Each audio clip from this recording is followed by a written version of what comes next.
So guys யூக்ரீன்லேருந்து ஒரு க்யூட்டான ஒரு எமோஜி பவர் பேங்க் நான் இது வரைக்கும் பார்த்ததில்ல. நீங்கள் யாராவது பார்த்தீங்கன்னா கண்டிப்பாக கமெண்ட்டில் சொல்லுங்கள் எப்படி இருக்குன்ட்டு.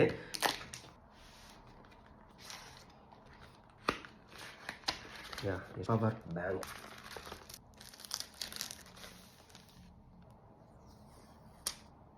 ஆன் பண்ணி பார்க்கலாம். ஸோ இப்போது 100% இருக்குது. ஆக்சுவலாக நான் ஆல்ரெடி சார்ஜ் போட்டு ஒரு 2-3 டைம்ஸ் யூஸ் பண்ணேன். ஒரே ஒரு USB-C டைப் இருக்குது. So USB to USB and அது கொஞ்சம் ஃபாஸ்ட்டாக இருக்குது. ஒயர்லெஸ்ஸாக ஒரு 50 மினிட்ஸ் எடுத்துக்குது. ஒரு 50%லேருந்து 60% சார்ஜ் ஆக. And also with wire C to C ஒரு 40 மினிட்ஸில் ஃபுல் சார்ஜ் ஆகிடுது. ஒரு ஸ்டாண்டோட மேபி நம்ம ஒயர்லெஸ்ஸாக இப்படி வச்சுட்டு இந்த மாதிரி வச்சுக்கலாம். ஸோ இது ஒரு 10,000 mAh பவர் பேங்க்.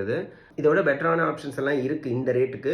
பட் இந்த மாதிரி எமோஜிஸ், இந்த மாதிரி டிஸ்பிளேயோட ஒரு பவர் பேங்க் எவ்வளோ பர்சன்டேஜ் இருக்குது அப்படின்றது பார்க்கணும் அப்படின்னு நினச்சிங்கன்னா இந்த பவர் பேங்க் வாங்கலாம். யா பை.